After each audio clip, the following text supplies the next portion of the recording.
Hi, Rick Harsh here. Uh, I'm I'm reading books and then reviewing them uh, by Louis Armand, and I think I've just read the two slowest ones for me. The Clair Obscur should be read slowly by anyone, and the one I'm just finished with is Cairo, which is read slowly by me because it's not my kind of book. It's uh, well, it doesn't actually say. It says a few things on the back, but it doesn't actually say what kind of book it is. It's a futuristic novel, an apocalyptic novel, what's another word for it? A bad light in here. Oh, that's better. Yeah, a, a I, borderline science fiction. Well, there's more and more books like this published um, every day, every day, and they're often by publishers who I found this. This is a book that I just loved when I read it 40 years ago, uh, and I found it. It's the same book that I read. I don't know. I thought it was long gone, but it was right here in these shelves. And it's Alejo Carpenter's The Lost Steps. Fantastic book. And I picked it up today, and there are books on my balcony that I pick up every day. One of them I received today, probably the ugliest copy of The Castle you'll ever see. Look at that. Look at the spine. What a horrible spine. Poor Kafka. I bought the copy that had the Rene Magritte's painting of a castle on a rock in the sky, and I looked for that before buying this, and I bought this copy only because I decided I'm spending too much on envelopes, so I bought some envelopes, and because around here they're very expensive. At post office they're very expensive, but it never occurred to me to order them from somewhere until somebody told me about a kind of envelope that would be perfect for sending books. And at that time, I didn't have any real computer capacity, and so I didn't do it. And I should talk to that guy again. And by the way, he sells books. His name is C.S. Miller, and look him up. He's got a big space in a small town in upstate New York, and he's on Instagram as C.S. Miller. And if you're looking for it, he might have it. He has a lot of our books. I don't know what he's doing with all our books. He's probably got more than I got. Anyway, I'll talk to him about that, see if he can send me some of mine. But anyway, ugly copy. But I started reading it today because it was out on the balcony. So that's Kafka, and that's book design. Kafka himself, great writer.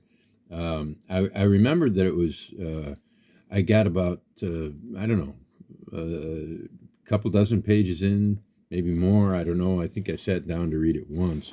And philosophy professor walked by and he said, "Hey, that's existential," I think he said. But I don't know. It might have been another book, but I think it was this one. And not this one. This is ugly, ugly. I don't even like the shape of it. It's just too tall. It's a paperback. This is a real paperback. See how nice and handy it is? Well, this is coming out in a new version. We have a new line of books coming out from Corona Samizdat. They're going to be slightly smaller than this, and it's just going to be a certain line. We're going to call it the micro line, which I am that because I was inspired by the Micro Festival of Prague, the Prague Micro Festival, and that also got me reading Louis Armand. I would have read more by Louis Armand probably because I read the combinations, but now I have to read it again. But the Cairo was next, and I gave some thought to not reading it because I knew it wasn't my kind of book. And I don't know why these are not my kinds of books, but I I read it, and there was a lot to like about it. But it was nominated for the. I'm doing this to cover up. I'm wondering now if I'm. I don't know if I like my neck anymore. I overshaved today accidentally, and you know how that goes. Anyway, point is this: I read Cairo, but before I could finish it, I was talking to a friend, and I don't know. I found out about this thing called the not the Booker Prize that the Guardian runs, and a bunch of his books. I think at least 4 of his books have been nominated or chosen or nominated and chosen. I think many have made it to the final cut. At least 3, I think. But I'm going to start out with the fun stuff. Now, the thing about Armand is his general knowledge is always on display in a natural way. Like, you don't just think, I've got to get Aki Strap. I've got to get Aki Strap into my book. So you have a sentence like, Joblard already had an elasticated Aki strap round his wrists and was in the process of cocooning the bastard with an industrial roll of kitchen wrap. Well, never mind, I don't want to ruin the scene for you, but Aki strap? Louis, what the fuck's an Aki strap? Well, okay. He spells it Ocky, and I think once more it's mentioned here. I think there are 2 Aki straps in this book, which may be a record. And so I looked it up, and the short history of Aki straps. Aki straps are said to hospitalize more than 500 Australians each year with severe eye injuries. They've even caused a fatality. Half of all Aki strap. Let's see. Okay, let's find out about Aki straps. Half of all. Okay. How to tie surfboards to the roof of your car. Okay, that explains Australia. What about California? Portugal. They are a vicious hangover from an age when everything was dangerous, a time when the occupants of the family car were variously bouncing around unrestrained, smoking, or half shickered, or all 3. Vehicle interiors were made of sharp metal, windscreens shattered into lethal shards, and given all these factors, the risk of losing an eye to your roof rack strap was a fairly low preventative priority. Okay, well, Aki straps. I was guessing something else, but I should have guessed Aki strap. Anyway, thanks, Louis, for the Aki strap. There are many other things to thank him for. I've looked up some words that I will try to incorporate into my old age writings. So that's one of the very few things I'm going to read from this book, because what I'm going to do is read not the Booker Prize shortlist review by Sam Jordison, who's a world-class son of a bitch. And you'll see what I'm saying. It's called A Long Look at Cairo by Louis Armand. Our close reading of the finalists begins with this bold journey into a dystopian, yeah, that's what it is, a future dystopia that gets lost along the way. So, here's what Sam Jordison says. Let's try to get things off to an upbeat start. Louis Armand's Cairo is an ambitious book. Well, I don't know. I wouldn't have, after the combinations an 888-page book.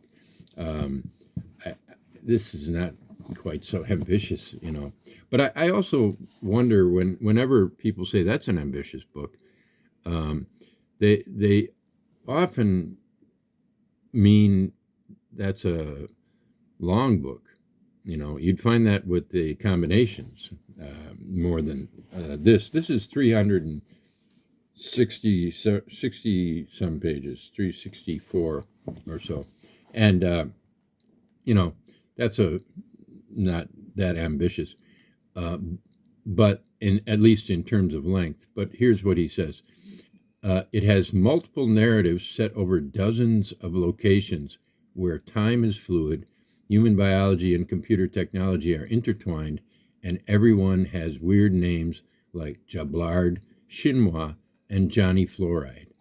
Well, no, there's Osborne.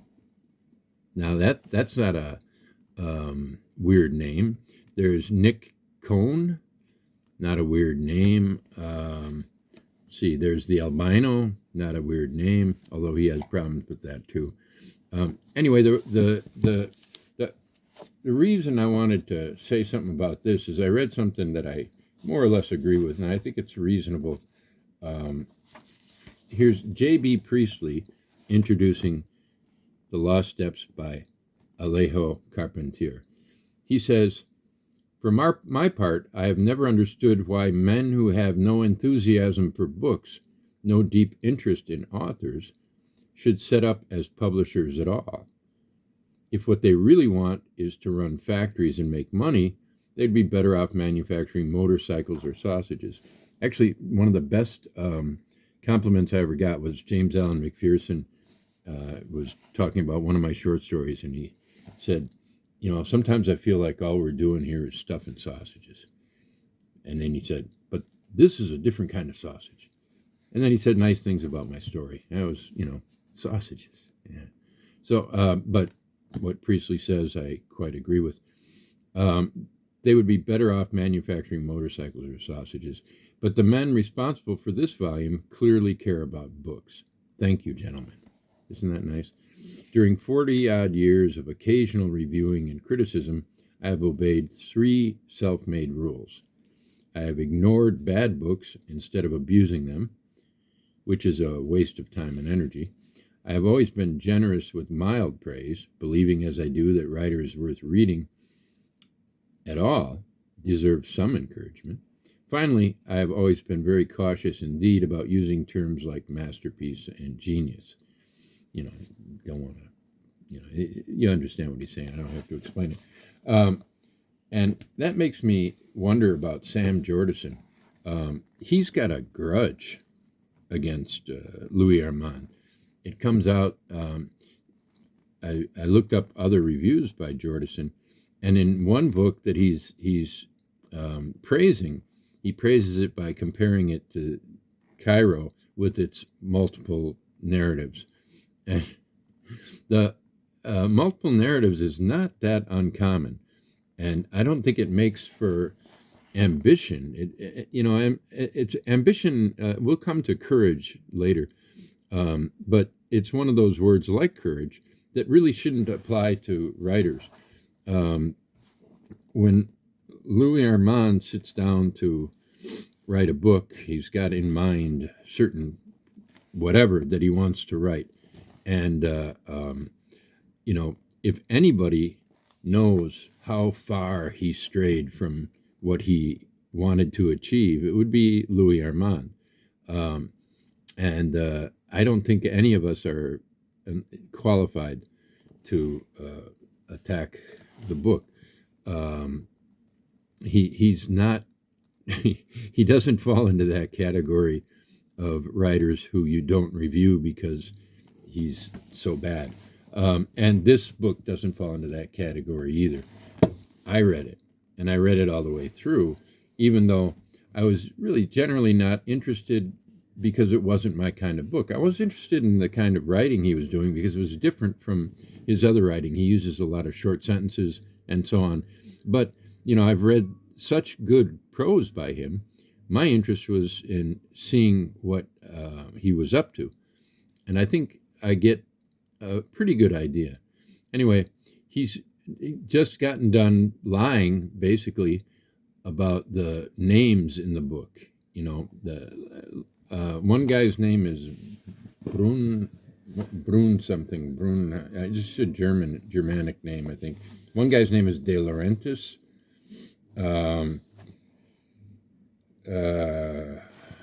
What was the? There's a woman named Lawson. You know, so everyone has weird names like Jablard, Chinois, and Johnny Fluoride. So already it's bullshit. It is unflinching in its portrayal of human greed, urban decay, and nasty rats. Well, I don't know about human greed. I guess is we can say that we can read that into the book. Sure, urban decay is unflinchingly presented. I don't know how you would flinch, but nasty rats. Well, I don't know. The rats. There's a lot of rats in the book, but you know, there's not a lot of nasty behavior on part of the rats. There's implication of some, perhaps, I'm not sure how to read everything in the book. And maybe that's what pisses the guy off. But we'll get to that. It attempts to put forward complicated ideas about technology, about space-time, and about the fact that our own present is looking ever more like a dystopian future.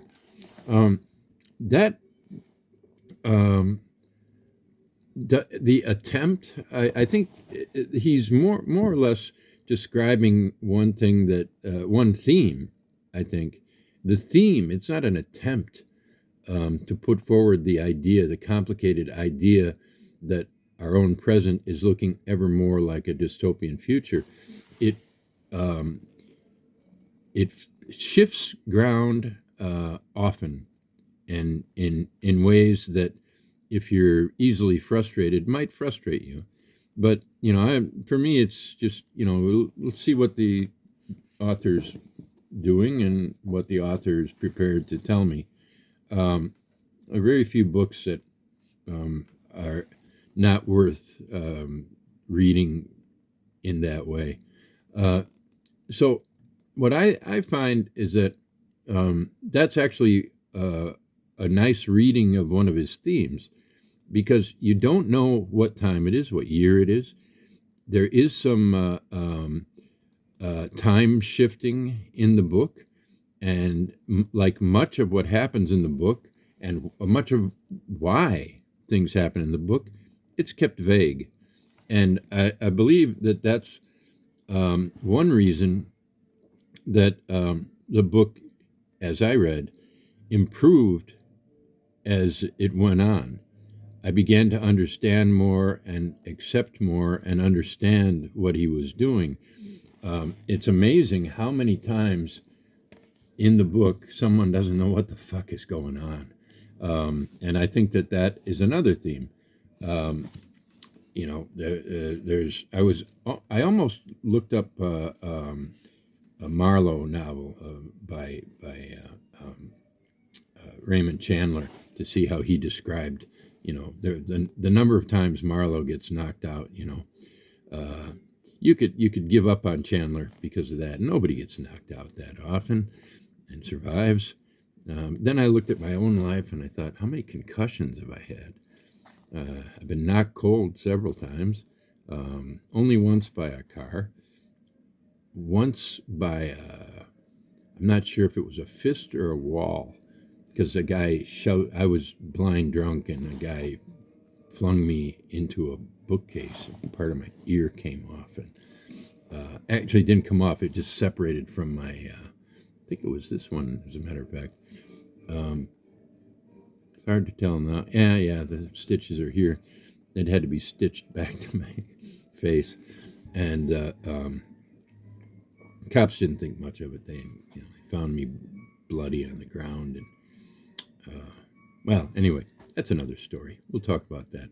I've already gone 20 minutes and I haven't said a thing. All right, Armand is also admirably unwilling to make things easy. Those disparate narratives appear, as one reviewer on the Not the Booker voting page put it, those disparate narratives appear to be hyperlinked, and there are strong hints at an overarching conspiracy theory centered around a boy called Momo. But there are never any clear connections, easy answers, or simplistic explanations. Armand is brave enough to challenge his readers. For that, at least, we should salute him. Part of me is glad that someone should attempt to write a book like this one. He didn't just attempt, he did. And that a small press like Armand's publisher, Equus, should have the courage to put it out. The courage to print a book by Louis Armand? Well, call me a madman, but I'll do it. Anyway, then he says, another part of me, however, has seen it all before. It's only one part of him has seen it all before. Another part is, proud of his courage. He's brave enough to challenge his readers. I often wonder, I was looking up books by Ansgar Allen, who I met in Prague, and I didn't realize he was a novelist. Because when I talked to him, he just mentioned teaching in England, and he didn't say anything about writing novels. And I spent a couple of hours last night reading about his novels, and it sounds like he's brave enough to challenge his readers. I've been criticized for challenging my readers. I didn't realize I was brave, but I have to answer a call, or not. We'll not answer the call. We'll skip it. I'll call you back, and it's our director. Anyway, no clear connections. Okay. Another part of me, however, has seen it all before. That's one of those things that I really hate to see. Maybe I should be over here.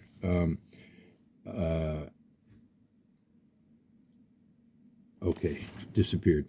So I hate that. I've read Ballard and Burroughs and William Gibson, and even if I hadn't, I imagine most of Cairo would still feel like so much old hat. Yeah.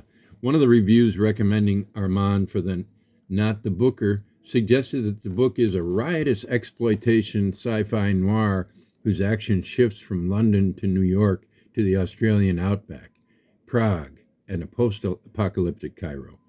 This novel has it all: con men, evil doctors, rats, Egyptian artifacts, meteors, time-traveling kung fu assassins, dwarfs, exploding heads, soy vindaloo, and a long list of other extraordinary renditions. Does any of that seem fresh to you? Me neither. Well, hold on there. I'm not agreeing with you. Exploding heads, I don't know. I mean, maybe this guy watches too many movies. There's lots of exploding heads in movies. There's a lot of big guns and that. Kung fu assassins, pretty common. Egyptian artifacts, depends on what you read. I don't get a lot of it. I do have, in the book I'm currently writing, I have a pyramid scheme that takes place in Giza. So, all right. Meteors, depends what kind of book you're reading. Dwarfs. In The Manifold Destiny of Eddie Vegas, I have a big list of dwarfs in Las Vegas and what they do. Soy vindaloo. Yeah, every book I read, Sam. Every fucking book I read. In fact, I was reading The Castle, I told you, and right there on page 3, soy vindaloo. I threw it down. Threw the fucker down. God damn it. Soy vindaloo. Jesus, Louis. Can't you be original? Soy vindaloo. Fucking hell. Trying to poison us. Does any of that seem fresh to you? Me neither. You probably won't be surprised that the novel also contains an albino. Well, okay. Uh, Surprised? Yeah, I mean, every page there's something that surprises me because I haven't read it before. Um, this is my director calling me, but I'm still I just chose the wrong time. Um, so, so albino. So yeah, albino and an attractive female assassin. Actually, I didn't reread it. I was going to, um, and then I thought, no. I mean, because um, I don't remember that the woman he's referring to, the attractive female assassin. I don't remember any description that maybe I'm forgetting it, but it wasn't really not much was made of her looks, um, and yes, regarding the latter, the inevitable happens. To his partial credit, Armand manages to hold off involving his female lead in a lesbian clinch until page 256, although he starts dropping heavy breathing hints as early as page 113. It's just all bullshit. It's not true at all. There's nothing of the kind here. I mean, there is a scene where they wake up together and presumably had sex, but it's not even some. If I read it right, I'm not even sure we know that. There are some. If anything, if I were reading, sexual review of this book, there's no sex in this book. I mean, there. One guy is going through his own like hyper Kafkaesque shenanigans on the lower Manhattan, and he finally, against all odds, gets to his ex-wife's apartment, and man, no sex, not even a hint of it, not even a lot of warmth. She's decent. She takes care of him, but all you get is a fucking bonobo, and what happens there? It's not something that happens in a lot of novels, and it's very well done. So, okay, but to his partial credit, okay, yeah, we got that.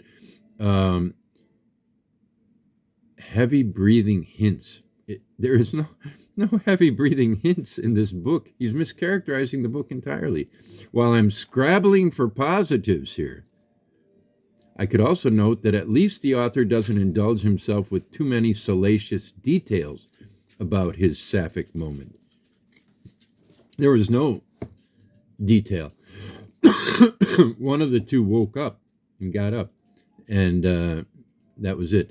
But in spite of this rare touch of restraint, how do you know how much he restrained? I mean, first of all, you don't. It's not the kind of book that overwhelms you with any particular thing. We get to one funny one that's coming. That's a complete lie. I mean, lie. I'm not saying it's just plain bogus. Fucking lie. I could also note that at least the author doesn't indulge himself with too many salacious details. I guess this guy really wanted it. He wanted the salacious details. He didn't get it. He's pissed. Maybe. But in spite of this rare touch of restraint, there's always the faint clack of one-handed typing about Cairo. It's crammed with violence, puking, drugs, wounds, and women without any clothes on? I'm not sure. I don't. Maybe if there are women without clothes on in this book, he is not providing salacious detail, because I don't know. Now that I think about it, did the albino have any clothes on. Lawson, there, she was in the section that takes place in Australia, and the sections are all pretty short. They're from maybe 1 to 5 or 6 pages, maybe mostly at least 2, but some 1, and maybe an occasional one might go more than 6 pages, but not many. Very short, and which leads to another piece of bullshit here. But I really don't know what it means. Crammed with violence, puking, drugs, wounds, and women. Well, one woman chronically, stuffs her nose, but their descriptions of it, but brief, and I don't know. I just don't see the problem. It's like if somebody has a limp, and you occasionally refer to the limp, now you can't say it was limpless. Well, but here's the part that really gets me. It's all too redolent of a certain type of male writing. And I think, the literary scene has been dominated by the male writer for quite some time. So you could say that all writing, my writing, is a certain type of male writing. I genuinely don't think about gender when I'm writing. I mean, unless there's something in the scene that matters about it. But, well, not everybody's going to get what you're doing. So, for instance, in The Manifold Destiny of Eddie Vegas, I have a character called Picasso Tits. She is called, she's actually got a great name, Sétif, which is, if you know your Algerian French history, it's an important name. And she's one of the most positive characters in the book.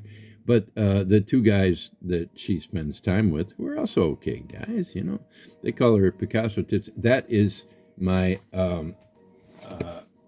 one of many homagettes to, where is he? Okay, here he is. To this guy who gave us the melancholy ruffian, the lame whore, the astrologer, and so it was an homage. And okay, not everybody gets it, fine, but then read the character. If you can't, if you still think that Picasso Tits is well, okay, that's me. But here we get there's even it's all too redolent of a certain type of male writing. There is absolutely nothing that I'm very aware of that kind of problem. And it's not that kind of male. It's not any kind of typical male writing.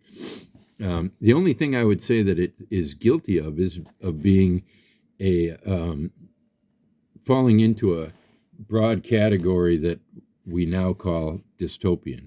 That I forgot the word. Now I got it. Okay, there are other problems. Armand's ambitious multi-part structure generally overwhelms him. Maybe that's why they're so short. Maybe that he was just he was just having so many problems juggling they were so short, and now what do I do now? He would just have to stop and say, I need to get back to that. I don't fucking. It's bullshit. Huge chunks of the book are given over to scene setting, as Armand feels obliged to explain where we are and what has been happening each time he picks up the various narrative batons. This is exactly 180 degrees from what the book really is and does. He's very careful not to tell us very much. We have to figure it out. And, you kind of think, okay, this is, we're probably back to Osborne. Or if he mentions Lower Manhattan, like when you see Delancey Street, most people have heard of Delancey Street, Lower Manhattan. Or if they haven't, well, they'll find some other way of locating it. But he gives an example, and it's just it's not. He says, here's an all too typical chapter opening, an intersection at the west end of Canal Street, night, traffic backed out of Holland Tunnel. And then, well, maybe that's not the best opening that he's ever written, but, director calling again, but there's nothing wrong with it, and it's atypical in that he usually doesn't start a chapter that way. Here's one. This is actually more typical. New chapter. What it is, he can't say. A grid overlaid on swirling contours, a diagram, a map, a meshing of cogs. You have no idea what he's talking about, And so he's got it's. I think what he's going at is dislocation. He's making sure we're lost. And he has his reasons for it. If I decided to go about this a different way, I would have to do a lot more thinking and try to figure out what he's doing. And I'm always a little reluctant to do that in case I get it wrong. If I have a strong feeling, I'll say it. But I trust that he knows what he's doing. So now he goes to, it would be easy enough to argue that this is part of a deliberately disorienting effect. Ooh, I just did that. With the fractured narrative reflecting the broken reality of the novel.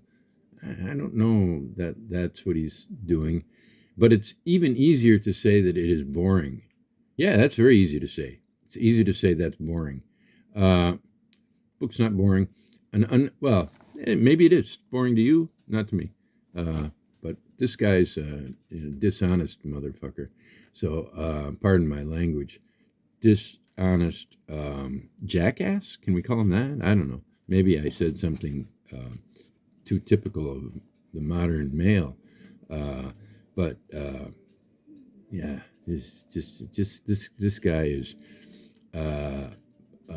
pokvarian in Slovene. Rotten to the core. I'm actually more interested in the roadworks on the A11 than in this insubstantial nowhere. So now he's going on. Oh, wait. In fact, the descriptions in Cairo feel especially monotonous and repetitive because they're all part of that tired, dirty, cliche-ridden dystopia. Actually, if there's one thing I would have appreciated more, it would have been, for me, if we got a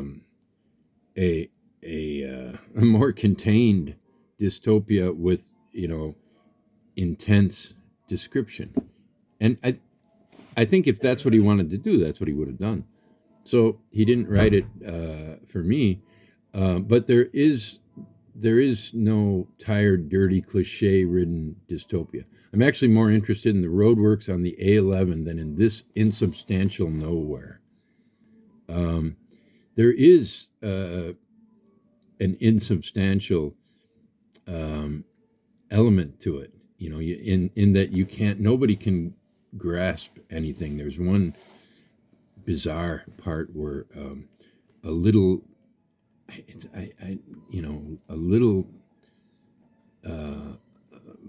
black, maybe I think I pictured it this big, little black creature sort of came alive and fled this guy's hand. He was supposed to pick it up for someone, and that was amazing. Okay, we're almost done. There's plenty more to moan about elsewhere. Yeah, I'm sure there is, Sam. You just have to open a book. There's verbiage. Can you imagine a book with verbiage? Characters can't just read headlines on front of the New York Times. They have to be the morning's headline blazoned in 2-inch serif across the front page. There's cloth-eared dialogue. I don't know what that means. Here's the one that this one bothered me the most. I particularly winced at the way people in the London section of the book keep on referring to each other as old chum. There's one guy, Nicky Cohn, who refers to a guy generally as, I don't know his name, maybe Jablard, but he doesn't say old chum all that often. For the, I think it, I mean, I was looking for it because of this, and I could see how that'd be irritating, you know, if people never used it. But one person in the book, and a fifth of the book or so takes place in London. One person says chum. Sometimes he says old chum. Sometimes he just says chum.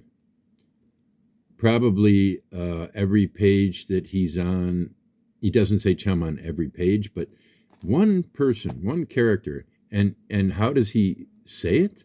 He says, I particularly wince at the way people in the London section of the book keep on referring to each other as old chum. It's an absolute lie. They don't refer to each other that way. One person refers to one person that way. That's it. There's malapropism, although I did enjoy emphaticness in the place of emphasis. There are dead-in-the-water metaphors. Here's a painfully literal example.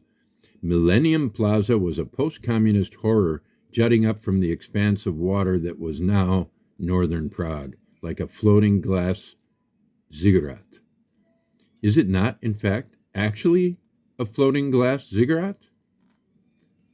Or does it just look as though it's floating? In which case, to which other floating glass ziggurats am I supposed to be comparing the building? Well, if it's not floating, it looks like it's floating, and so that is the comparison. That is the metaphor, or, that is the simile. This is what it is. Either way, it doesn't work. There are also simple mistakes. You can't let it go. There are also simple mistakes. She wondered where Margarita's people were. You know what that is? It's a typo. I think there are like 5 to 11 typos in the book. I don't know if I've ever published a book without at least 5, maybe 11. So, anyway, at this point, I know that I'm complaining about relatively minor niggles. Yeah, but you're doing it. The guy should be, he should be read to by a chorus of dwarves, and he should be forced to read the combinations, which he probably read part of. There was a big stink about the combinations that this guy wrote about it. Somebody else told me about this, that this guy wrote about the combinations, and I couldn't read his review. It was just one of those horrific things that writers should never have to look at. And by the way, I'm not doing this because I think Louis Armand needs it or cares. In fact, I'm sure he doesn't. It was such a big deal that this guy, in the comment section of the review of the combinations, actually had to. He had a I think it was Victov or something like that. His name was just an obvious thing about him, obvious deformation of his own name. If you wanted to find out who he was, it would have been very easy. I think he says that at one point. But he, after some time, comes to the defense of the combinations. And but sock puppets are brought up, like like there's a Louis Armand cabal, a bunch of people who or maybe it's Louis himself. He's got nine pseudonyms and 9 sock puppets, and that's the level of the argument. And I did read more. I read a lot more of the comments than I did of other shit, which means Jordison's review. But something needed to be said by me because I read Cairo. My view of Cairo is, if you like anything speculative. That's the word I was looking for too. Speculative and dystopian. Read it.